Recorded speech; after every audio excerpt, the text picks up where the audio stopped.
পৃথিবী না জানুক আমি তো জানি আমি কি পাপ করেছি হায়। ও আমার কলিজার টুকরা ভাইরা, মাথাটাকে নিচু করে জীবনের সব গুনার ফিরিস্তিগুলো একটা একটা করে স্বীকার করে আল্লাহর বলেন, আল্লাহ আমি পাপী, আল্লাহ আমার চেয়ে বড় পাপী এই দুনিয়াতে কেউ নাই, আকাশের নিচে জমিনের উপরে আমার চেয়ে বড় পাপী কেউ নাই। একটা একটা করে আল্লাহ স্বীকার করি আমি পাপী, সব পাপের স্বীকৃতি দিলাম। পৃথিবী না জানুক আমি তো জানি আমি কি পাপ করেছি হায়। আমার পাপের করলে বিচার, বাঁচার আমার নাই উপায়। দয়াময় তুমি মাফ করো আমায়, মাফ করো আমায়। আল্লাহ তাআলা যদি দয়া করে আমাদেরকে মাফ না করে, আমাদের বাঁচার কোনো উপায় নাই। আপনি কি ভেবেছেন আপনার নামাজ দিয়ে আপনি জান্নাতে যাবেন? আপনি তাহাজ্জুদ গুজার, সেজদা দিতে দিতে কপালে দাগ ফেলেছেন, এটা আপনারা জান্নাতে নেবে না। আপনি এলাকার সবচেয়ে বড় হাতেম তাই দানশীল, এই দানের ভরসায় বসে আছেন, কুশ্চিন কালো আমাদের নামাজ, আমাদের রোজা, আমাদের ইবাদত, এগুলোকে মিজানের পাল্লায় উঠালে কোনো ওজনই হবে না। তবে আমাদের একটা কৌশল জানা আছে, আমরা আল্লাহর রহমতের ভিখারি। আমরা সেদিন আগেই গুনার স্বীকৃতি দিয়ে দেব। আমরা বলবো, আল্লাহ তুমি প্রশ্ন করার আগে তোমার একটা কথা বলি, আমার কিছু জিজ্ঞেস করো না, আমি সব করেছি। এমন কোন পাপ নাই যে পাপ আমারে দিয়ে হয় নাই। তোমার রহমত দিয়ে তুমি জান্নাতে পাঠাবা, তোমার দয়ায় জান্নাতে যেতে চাই, আমল দিয়ে না। পারবেন বলতে? কিয়ামতের দিন আমরা বলবো, আল্লাহ আমার আমল দিয়ে জান্নাত চাই না, আমি তোমার দয়া দিয়ে জান্নাত চাই। তোমার দয়া ছাড়া আমার কোনো উপায় নাই। কারণ আল্লাহ যদি বিচার করে, বাঁচার কারো উপায় নাই। আল্লাহ যদি বলে ফেলেন তুই এটা করলি কেন, ওখানে গেলি কেন, কোরআনে 1000 বার নিষেধ করলাম তারপরেও এই পাপে জড়ালি কেন, এরকম প্রশ্ন ছুড়ে দিলে আমার উত্তর আছে? বাঁচার কোনো উপায় আছে? রোজ হাসরে হে আল্লাহ আমার করোনা বিচার, আল্লাহ করোনা বিচার। বিচার চাহি না তব দয়া চাই, এ গুনাহগার করোনা বিচার। আপনার আমল দিয়ে জান্নাতে যাবেন? কি দিয়ে যাবেন? আল্লাহর দয়া দিয়ে। আল্লাহর রহম আর দয়া ছাড়া কেউ জান্নাতের চেহারাও দেখতে পাবে না। আমার প্রিয় ভাইয়েরা, এই দোয়া আল্লাহর কাছে পছন্দনীয় হওয়ার কারণ 3টা। দোয়ার প্রথম অংশে আছে তাওহীদ, আল্লাহর একত্ববাদের ঘোষণা। এই দোয়ার দ্বিতীয় অংশ আছে তাসবিহ, আল্লাহর প্রশংসা সূচক বাণী। এই দোয়ার 3 নাম্বার অংশ পাপের স্বীকৃতি। তাহলে আমরা সবাই গুনাহগার, আমরা আল্লাহর কাছে পাপের স্বীকৃতি দিয়ে বলবো, ও আল্লাহ ইন্নী কুনতু মিনাজ জালিমিন, আমরা জুলুম করেছি, পাপ করেছি, অন্যায় করেছি, আল্লাহ বুঝতে পারি নাই, শয়তানের ওয়াসওয়াসায় পড়ে, বন্ধুর পাল্লায় পড়ে, নফসের খায়েশ মেটাতে যে আল্লাহ করে ফেলেছি। তুমি গুনাহ না মাফ না করলে আমাদের গুনাহ মাফ করার দ্বিতীয় কেউ নাই, ঠিক কিনা বলেন? এভাবে অনুতপ্ত হয়ে যদি আল্লাহর কাছে দোয়া করেন, দেয়ালে পিঠ থেকে গেছে, কোনো রাস্তা নাই বের হওয়া, ওই মুহূর্তেও আপনাকে বিপদ থেকে উদ্ধার করবে কে? বিশ্বনবী চরম বিপদে পড়লে 2টা দোয়া পড়তেন। প্রথম হলো এটা, লা ইলাহা ইল্লা আনতা সুবহানাকা ইন্নী কুনতু মিনাল জালিমিন। এই দোয়াটা আমরা বেশি বেশি পড়ব প্রিয় ভাইরা। রাজি আছেন? সবাই আওয়াজ করে পড়ুন ইনশাআল্লাহ। আমার প্রিয় ভাইয়েরা, বিপদে পড়লে বিশ্বনবী আরো একটা দোয়া পড়তেন, লা ইলাহা ইল্লাল্লাহুল আযীমুল হালিম, লা ইলাহা ইল্লাল্লাহু রাব্বুল আরশিল আযীম, লা ইলাহা ইল্লাল্লাহু রাব্বুস সামাওয়াতি ওয়াল আরদি ওয়া রাব্বুল আরশিল কারীম। আল্লাহ ছাড়া কোনো উপাস্য নাই, তিনি সুমহান মহাসহিষ্ণু। আল্লাহ ছাড়া কোনো উপাস্য নাই, তিনি সুমহান আরশের অধিপতি। আল্লাহ ছাড়া কোনো উপাস্য নাই, তিনি আকাশের মালিক জমিনের মালিক, তিনি সুবিশাল আরশের অধিপতি। সুবহানাল্লাহ পড়েন। এই দোয়াটা কেউ যদি পড়ে যদি এর ওসিলা করে দোয়া করে, তাকে বিপদ থেকে মুক্তি দেয় কে? মনে থাকবে আপনাদের? তাহলে বিপদের প্রথম ধাক্কায় কি যেন পড়তে হয়? ইন্না লিল্লাহ। তারপরে কি বলে আল্লাহর কাছে নিজেকে সঁপে দিতে হয়? দেয়ালে পিঠ থেকে গেলে লা ইলাহা ইল্লা আনতা সুবহানাকা ইন্নী কুনতু মিনাজ জালিমিন। 2 নম্বর হচ্ছে লা ইলাহা ইল্লাল্লাহুল আযীমুল হালিম, লা ইলাহা ইল্লাল্লাহু রাব্বুল আরশিল আযীম, লা ইলাহা ইল্লাল্লাহু রাব্বুস সামাওয়াতি ওয়াল আরদি ওয়া রাব্বুল আরশিল কারীম। মনে থাকবে? অনেক সময় এমন হয়, হঠাৎ বিপদের সম্মুখীন হই আমরা, রেডি হয়ে বের হইছি অফিসে, হঠাৎ অ্যাক্সিডেন্টে পড়ে যাই, হঠাৎ পেটের ব্যথায় অজ্ঞান, এরকম হয় না? বিষ্ণু ইসলাম বলেন, আকস্মিক দুর্ঘটনার বিপদ থেকে যদি কেউ বাঁচতে চায়, সকাল সন্ধ্যা যেন প্রত্যেকে এই দোয়াটা পড়ে। সকালে যদি 3 বার পড়ে, সন্ধ্যা পর্যন্ত হঠাৎ বিপদ থেকে সে রক্ষা পাবে। To be protected from sudden calamity, sudden disaster. হঠাৎ বিপদ, হঠাৎ ভয়ঙ্কর কোন আকস্মিক বিপদ থেকে আল্লাহ বাঁচায় দেবে। সকালে পড়লে সন্ধ্যা পর্যন্ত প্রোটেক্টেড, সন্ধ্যাবেলায় যদি 3 বার পরে সকাল পর্যন্ত প্রোটেক্টেড। সুবহানাল্লাহ পড়ে। দোয়াটা কি? দোয়াটা হচ্ছে বিসমিল্লাহিল্লাযী লা ইয়াদুররু মা ইসমিহি শাইউন ফিল আরদি ওয়ালা ফিস সামাই ওয়া হুয়াস সামিউল আলিম। ছোট না? অনেক ছোট, মুখস্থ করবেন। বিসমিল্লাহিল্লাযী লা ইয়াদুররু মা ইসমিহি শাইউন ফিল আরদি ওয়ালা ফিস সামা। ওই আল্লাহর নাম নিচ্ছি, যে আল্লাহর নামের বরকতে আকাশ জমিনের কোনো কিছু কারো কোনো ক্ষতি সাধন করতে পারে না। তিনি সর্বশ্রোতা সর্বজ্ঞ। সুবহানাল্লাহ পড়েন। পড়বেন এই দোয়াটা, বিসমিল্লাহিল্লাযী লা ইয়াদুররু মা ইসমিহি শাইউন ফিল আরদি ওয়ালা ফিস সামাই ওয়া হুয়াস সামিউল আলিম।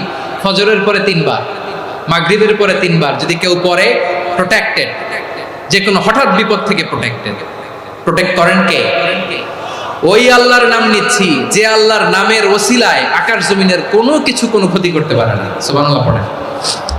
আচ্ছা, এবার আমাদের জীবনে দুশ্চিন্তা আছে না নাই বলেন? Tension, hyper tension, anxiety, depression, সবার জীবনে টেনশন আছে না নাই? এই দুশ্চিন্তা, পেরেশানি, মারাত্মক পেরেশানি থেকে মুক্তি পাওয়ার জন্য বিষ্ণু ইসলাম 2টো দোয়া পড়তেন। কয়টা? অনেকগুলো পড়তেন। স্পেশাল 2টো দোয়া আজকে আপনাদের শিখায় যাব, শুনবেন? পেরেশানিতে পড়লে, টেনশনে পড়লে এই দোয়াটা। প্রিয় ভাইরা, বিষ্ণু ইসলাম যখন খুব বিপদে পড়তেন, দুশ্চিন্তা ওনাকে ঘিরে ধরতো, উনি পড়তেন ইয়া হাইয়ু ইয়া কাইয়ুম বিরহমাতিকা আস্তাগীথ। ইয়া হাইয়ু ইয়া কাইয়ুম, হে শাশ্বত অবিনশ্বর, হে চিরঞ্জীব, বিরহমাতিকা আস্তাগীথ, তোমার রহমতের উসিলায় তোমার কাছে ফরিয়াদ করি। এটা পড়তেন। আবার আরেক বর্ণনায় এসেছে ইয়া হাইয়ু ইয়া কাইয়ুম বিরহমাতিকা আস্তাগীথ আসলিহ লি শা'নি কুল্লাহু ওয়া লা তাকিলনি ইলা নাফসি তারফাতা আইন। আসলিহ লি শা'নি কুল্লাহ, আল্লাহ আমার সবকিছু আপনি সেটেল করে দেন। আমাদের সব ঝামেলা সেটেল করে দিতে পারে কে? তাহলে পড়বেন ইয়া হাইয়ু, হে চিরঞ্জীব। হাইয়ু মানে চিরঞ্জীব, যিনি চিরকাল বেঁচে থাকবেন, মরবেন না। আল্লাহ মরবেন? তার কোনো লয় আছে? ক্ষয় আছে? সূরা রহমানে আল্লাহ বললেন কুল্লু মান আলাইহা ফানি ওয়া ইয়াবকা ওয়াজহু রাব্বিকা যুল জালালি ওয়াল ইকরাম ফাবিআইয়ি আলাই রাব্বিকুমা তুকাযিবান। জমিনে যা আছে সব ভ্যানিশ হয়ে যাবে, নিশ্চিহ্ন হয়ে যাবে, শেষ হয়ে যাবে, সব বিলুপ্ত হয়ে যাবে, একজন ছাড়া। জোরে বলেন তিনি কে? এই দোয়াটা কেন পছন্দ আল্লাহর কাছে? কারণ এখানে আল্লাহর 2টা সুন্দর নাম আছে, গুণবাচক নাম, আল হাই, আল কাইয়ুম। এই 2টো নাম আছে এখানে। আবার এই 2টা আয়াতুল কুরসির অংশ। আয়াতুল কুরসির শুরু তো এটা আছে না নাই? হ্যাঁ, আছে না নাই? 3 নম্বর কারণ, এটা ইসমে আজম। কোন দোয়াটা ইসমে আজম? যে দোয়া ওসিলায় দোয়া করলে আল্লাহ দোয়া ফেরায় না। অনেকগুলো মত আছে, সবচেয়ে ভ্যালিড মত হচ্ছে এটা, ইয়া হাইয়ু ইয়া কাইয়ুম। এর ওসিলা দিয়ে দোয়া করলে দোয়া কবুল করে কে? 2 নম্বরে বিশ্বনবী মারাত্মক বিপদে পড়লে আরেকটা দোয়া পড়তেন, আল্লাহুম্মা ইন্নী আবদুক। আগে দোয়াটা পড়ি, শুনেন। আল্লাহুম্মা ইন্নী আবদুক ওয়া ইবনু আবদিক ওয়া ইবনু আমাতিক নাসিয়াতি বিয়াদিক মাদিন ফিয়া হুকমুক আদলুন ফিয়া কাদাউক আসআলুকা বিকুল্লি ইসমিন হুয়া লাক সাম্মাইতা বিহি নাফসাক আও আনসালতাহু ফি কিতাবিক আও আল্লামতাহু আহাদাম মিন খালকিক أو استأثرت به في علم الغيب عندك أن تجعل القرآن ربيع قلبي ونور صدري وجلاء حزني وذهاب همي سبحان الله পড়েন বিষ্ণু বলতেন আল্লাহুম্মা ইন্নী আবদুক ও আল্লাহ আমি আপনার গোলাম ওয়াবনু আবদিক গোলামের ঘরের গোলাম ওয়াবনু আমাতিক বাদির ঘরের গোলাম মানে আল্লাহ আমি আপনার গোলাম আমার বাবা আব্দুল্লাহ ছিল আপনার গোলাম আমার মা আমিনা ছিল আপনার বাদী মানে আমরা গোলাম বংশের সব গোলাম নিজের এর চেয়ে আর ছোট করে আল্লাহর কাছে উপস্থাপন করা যায় আমার ভাইরা কথা কি বুঝতেছেন নিজেকে এর চাইতে ছোট নগণ্য আর তুচ্ছ করে আল্লাহর সাথে প্রেজেন্ট করা যায় বিশ্বনবী বললেন ও আল্লাহ আমি আপনার গোলাম গোলামের ঘরের গোলাম দাসীর ঘরের গোলাম নাসিয়াতি বিয়াদিক আমার মাথার চুলের ছুটি আপনার হাতের মুঠোয় আপনি ডানে টান দিলে আমি ডানে যেতে বাধ্য আপনি বাঁয়ে টান দিলে বাঁয়ে যেতে বাধ্য বিশ্বনবী বললেন আল্লাহ আমার মাথার চুলের ঝুঁটি আপনার হাতের মুঠোয় আচ্ছা এইভাবে কাকে ধরা হয় যে খুব ছোট ঠিক কি না নিজেকে কত ছোট করলেন বিশ্বনবী ও আল্লাহ আমার মাথার চুলের ঝুঁটি আপনার হাতের মুঠোয় আপনি ডানে টানলে আমি ডানে যাব বাঁয়ে টানলে বাঁয়ে যাব আল্লাহ আসআলুকা বিকুল্লি ইসমিন হুয়া লাক নাসিয়াতি বিয়াদিক মাদিন ফিয়া হুকমুক আপনার নির্দেশ আমার উপর কার্যকর হবেই হবে আদলুন ফিয়া কাদাউক আপনার ফয়সালা যেই ফয়সালাই আপনি আমার জন্য করেন এটাই ইনসাফ সুবহানাল্লাহ বলেন আমরা আল্লাহর ফয়সালায় সন্তুষ্ট হতে চাই না কত কমপ্লেইন আল্লাহ তুমি এটা দিলা না ওইটা পাইলাম না ওইটা হইল না রে এরকম অভিযোগ কমপ্লেইন আমাদের আছে না নাই আর বিশ্বনবী বলতেন আদলুন ফিয়া কাদাউক আল্লাহ আমার জন্য তোমার যেটা ফয়সালা এটাই সবচেয়ে শ্রেষ্ঠ ইনসাফ এর চেয়ে ইনসাফ আর হতে পারে এভাবে কায় মনোবাক্যে আল্লাহর কাছে বিশ্বনবী দোয়া করতেন এরপরে বিশ্বনবী বললেন আল্লাহ তোমার যত নাম আছে সব নামের ওসিলায় দোয়া করি যে নাম তুমি আমাদেরকে জানিয়েছো যে নাম তুমি আমাদেরকে জানাও নাই যে নাম তুমি কোরআনে নাজিল করেছো যে নাম নাজিল করো নাই যে নাম শুধু নবীদেরকে জানিয়েছো আর আল্লাহর এমন কিছু চমৎকার চমৎকার সুন্দর সুন্দর নাম আছে এই নামগুলো রব্বুল আলামিন কাউকে জানাবে না সুবহানাল্লাহ বলেন আমরা তো 99 নাম জানি 100 নাম জানি আল্লাহ কিন্তু আল্লাহর এমনও কিছু নাম আছে যেগুলো আল্লাহ বিশ্বনবীরও জানায়নি এগুলো আল্লাহ ইলমুল গায়বে রেখে দিয়েছেন দোয়ার সময় বলবেন আল্লাহ তোমার যেই নামগুলো জানি যেগুলো জানি না যেগুলো কোরআনে আছে যেগুলো নাই যেগুলো নবীরে খাস ভাবে জানাইছো ওগুলোর উসিলায় যেগুলো কোনোদিন জানাবাও না তোমার ওই নামের উসিলাও তোমার কাছে চাই আল্লাহ কোরআনকে আমার হৃদয়ের বসন্ত বানাও আমার বক্ষের জ্যোতি বানাও আমার চিন্তা দুশ্চিন্তা তুমি দূর করে দাও বিশ্বনবী বললেন এই কালিমাগুলো এই বাক্যগুলো পড়ে যদি কেউ আল্লাহর কাছে ফরিয়াদ করে তার হৃদয় থেকে দুশ্চিন্তা কাটিয়ে দিবে কে আচ্ছা সব শেষে বলি ঋণের বোঝায় যারা জর্জরিত বিষ্ণু ইসলাম চমৎকার একটা দোয়া শিখিয়েছেন এক সাহাবীর নাম আবু উমামা নামাজের ওয়াক্ত ছাড়া উনি মসজিদে যেয়ে বসে আছে বিষ্ণু বললেন কিরে আবু উমামা নামাজের তো ওয়াক্ত হয় না মসজিদে কি সাহাবী বলে হুমুমুন লাজিমাতনি ওয়া দুয়ুন নবী গো ঋণের বোঝায় এমন টেনশনে আছি ঘরে থাকতে পারলাম না মসজিদে চলে আসছে বিশ্বনবী বলেন আমি কি তোমার এমন একটা দোয়া শিখাবো যেটা বললে আল্লাহ তাআলা তোমার ঋণের বোঝা হালকা করে দিবে আবু উমামা বললেন ইয়া রাসূলুল্লাহ অবশ্যই শিখাবেন বিশ্বনবী বললেন তাহলে তুমি পড়বা আল্লাহুম্মা ইন্নী আউযু বিকা মিনাল হাম্মি ওয়াল হাযান ওয়া আউযু বিকা মিনাল জুবনি ওয়াল বুখল ওয়া আউযু বিকা মিন গালাবাতিদ দাইনি ওয়া কাহরির রিজাল ও আল্লাহ তোমার কাছ থেকে দুশ্চিন্তা থেকে পানাহ চাই কৃপণতা ভীরুতা অলসতা কার্পণ্যতা এই সব কিছু থেকে মানুষের কঠোরতা আমার উপর মানুষের আধিপত্য এবং ঋণের বোঝা থেকে পানাহ চাই এই দোয়াটা যখন বিশ্বনবী শিখাই দিলেন আবু উমামা বারবার এই দোয়া করে আল্লাহুম্মা ইন্নী আউযু বিকা মিনাল হাম্মি ওয়াল হাযান ওয়া আউযু বিকা মিনাল আজজি ওয়াল কাসাল ওয়া আউযু বিকা মিনাল জুবনি ওয়াল বুখল ওয়া আউযু বিকা মিন গালাবাতিদ দাইনি ওয়া কাহরির রিজাল আবু উমামা বলে এই দোয়া আমি পড়তে লাগলাম কিছুদিন পরে দেখা গেল বিশ্বনবীর শেখানো এই দোয়ার বদৌলতে আল্লাহ তাআলা আমার সব ঋণ পরিশোধের ব্যবস্থা করে দিয়েছেন আমার প্রিয় পটুয়াখালীর ভাইয়েরা বিশ্বনবীর জামাতা সাইয়্যিদিনা আলী রাদিয়াল্লাহু তাআলা আনহুর কাছে এক লোক এসে বলে হে আলী ঋণের বোঝায় আমি জর্জরিত আমার কিছু অর্থ দিয়ে সাহায্য করো সাইয়েদনা আলী রাদিয়াল্লাহু তাআলা আনহু বললেন, আমি কি তোমার এমন একটা দোয়া শিখাবো যেটা বিশ্বনবী আমাদের শিখিয়েছেন? এই দোয়া যদি তুমি পড়ো, লাউ কানা আলাইকা মিসলু জাবালিন কাবীরিন দাইনান আব্দুল্লাহু আনকা, পাহাড় পরিমাণ যদি ঋণের বোঝা হয়, আল্লাহ এটা পরিশোধের ব্যবস্থা করে দেবেন। ছোট্ট একটা দোয়া বিশ্বনবী শিখালেন, বললেন তুমি পড়বা, আল্লাহুম্মা কফিনি বিহালালিকা আন হারামিকা ওয়া আগনিনি বিফাদলিকা আম্মান সিওয়াক। আল্লাহুম্মা কফিনি বিহালালিকা আন হারামিক, আল্লাহ তোমার হালাল দিয়ে আমাকে পরিতুষ্ট করো, হারাম থেকে বাঁচিয়ে রাখো, আর তোমার অনুগ্রহে মানুষের মুখাপেক্ষী যেন আমি না হই, আমি যেন সবসময় তোমার মুখাপেক্ষী হই, ওই তৌফিক দিও। সুবহানাল্লাহ পড়ে। এই দোয়া বেশি বেশি বললে ঋণের বোঝা হালকা করে দিবে কে? তাহলে প্রিয় ভাইয়েরা, বিপদে পড়লেই প্রথমে কি পড়বেন? ইন্না লিল্লাহ। কি বলে নিজেকে আল্লাহর কাছে সঁপে দিতে হয়? হাসবুনাল্লাহ। চরম বিপদে দেয়ালে পিঠ থেকে গেছে, তখন লা ইলাহা ইল্লা আনতা সুবহানাকা ইন্নী কুনতু মিনাজ জালিমিন। এরপরে লা ইলাহা ইল্লাল্লাহুল আযীমুল হালিম, এই দোয়া।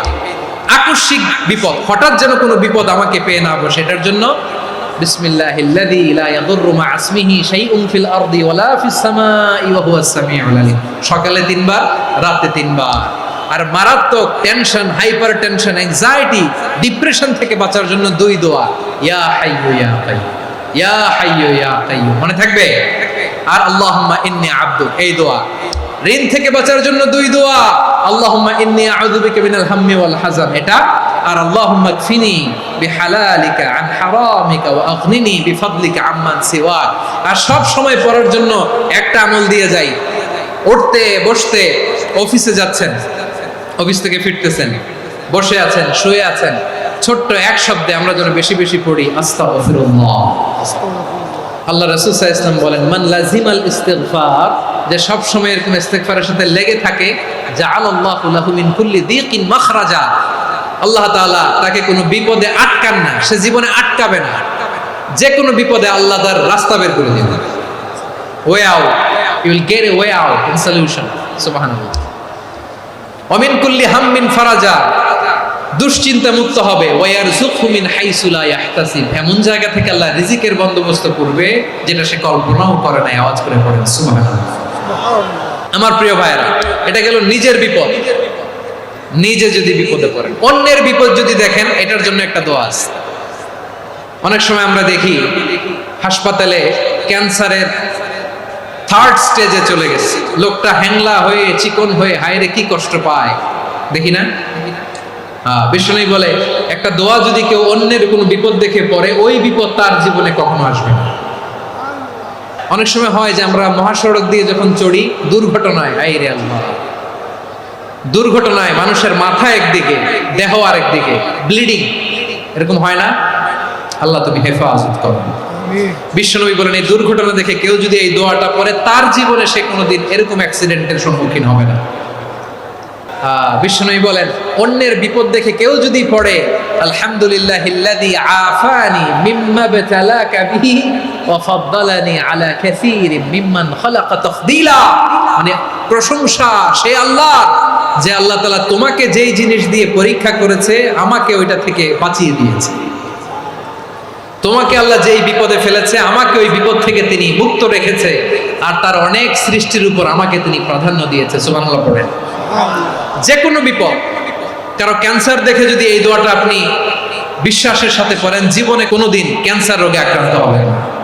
দুর্ঘটনা দেখে যদি পড়েন, ওই দুর্ঘটনা আপনাকে স্পর্শ করবে না। যে কোনো কারো বিপদ দেখে যদি কোনো বিশ্বাসী বান্দা এই দোয়া পড়ে, বিশ্বনবী বলেন, লাম ইউসিবহু যালিকাল বালা, ওই বিপদ তাকে আর ধরবে না। উফিয়া মিনহু মিন যালিকাল বালা কাইনাম মা কান, সে যতদিন হায়াত পাবে কোনোদিন ওই বিপদ তাকে স্পর্শ করবে না। আমার প্রিয় ভাইরা, তাহলে পুরো আলোচনার সেন্ট্রাল থিম হচ্ছে, আমাদের জীবনে বিপদ আসবে, কষ্ট আসবে, দুঃখ আসবে, কিন্তু বিপদে আপদে আমরা হাল ছেড়ে দিব না, হতাশ হব না। মুমিন হতাশ হয় না, নিরাশ হয় না, হাল ছেড়ে দেয় না। মুমিন ভরসা রাখে একজনের উপর। আওয়াজ করে বলুন, যিনি কে? বিপদে পড়লে আমাদেরকে উদ্ধার করে কে?